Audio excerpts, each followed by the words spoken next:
dan najis. Apakah sudah ada yang tahu pengertian dari hadas dan najis? Tidak ada yang tahu kok. Oke, baik. Hadas adalah najis yang bersifat hukmiyah atau najis yang tidak dapat terlihat yang dapat menghalangi dalam melaksanakan sholat.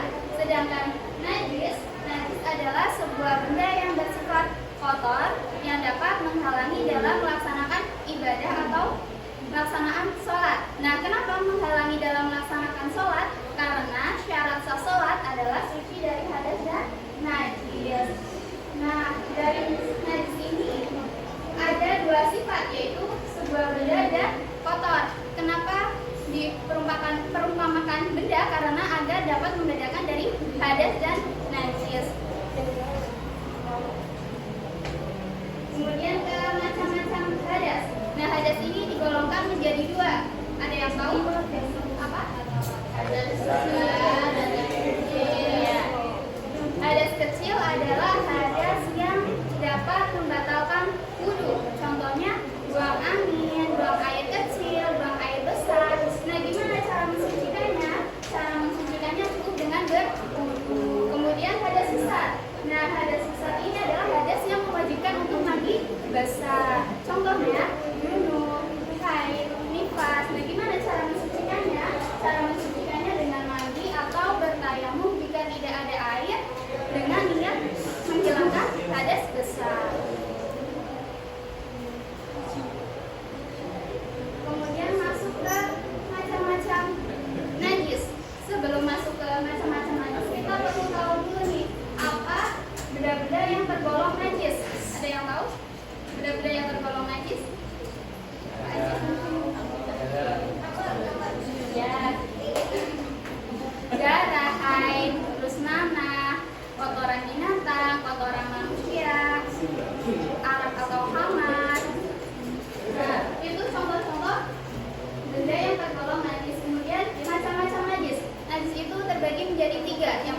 Yang pertama najis muhaffafah, yang kedua najis mutawassithah, yang ketiga najis mukhalathah. Nah, najis muhaffafah ini adalah najis yang tergolong ringan. Nah, contohnya najis berupa air kencing bagi laki-laki yang belum makan dan minum kecuali minum air susu ibu. Nah, gimana cara mensucikannya? Cara mensucikannya dengan memercikan air pada bagian benda atau pakaian yang terkena najis tersebut. Kemudian najis mutawassithah. Nah, najis mutawassithah ini terbagi menjadi dua. Najis mutawassithah ainiyah dan najis mutawassithah hukmiyah. Najis mutawassithah ainiyah ini adalah najis yang tampak dilihat oleh mata. Contohnya air kencing orang dewasa, kotoran manusia, kotoran binatang, terus nanah, darah, muntah. Nah, gimana cara mensucikannya? Cara mensucikannya dengan membasuh hingga hilang zat berupa rasa, bau, dan warnanya. Kemudian najis mutawassithah hukmiyah.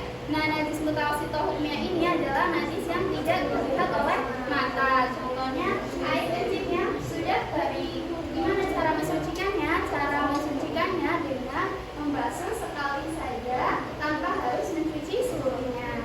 Masuk ke najis mukhalathah. Nah, najis ini tergolong najis yang berat, yaitu contohnya segala sesuatu yang berhubungan dengan anjing dan babi. Gimana cara mensucikannya? Cara mensucikannya dengan membasuh 7 kali dan salah satunya menggunakan tanah. Nah, tanah ini bersifat suci, jadi dapat mensucikan najis. Nah, seperti itu teman-teman penjelasan dari hadas dan najis. Sudah paham ya? Paham, Bu. Oke, sekarang kita bermain game. Ini dibagi ya, kelompok 1 sama kelompok 2. Oke. Siap, Ibu. Nanti bergantian aja. Ibu Putri. Yang mau maju dulu siapa? Ini kelompok 1, kelompok 2. Mas Ulu kok? Nanti jawab pertanyaan. Kalau bisa, dapat poin. Dapat nilai tambah. Ini dia. Ya.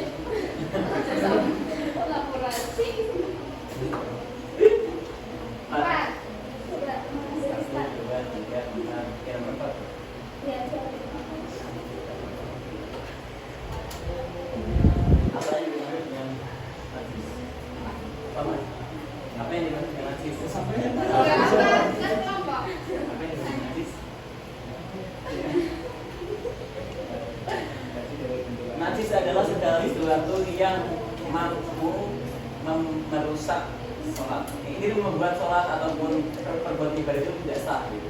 Gimana teman-teman? Jawabannya benar apa enggak? Ya, saya dapat poin. Hadiahnya Bu. Enggak. Ini kan cuma dapat nilai tambah. Kelompoknya Masih. nanti gantian.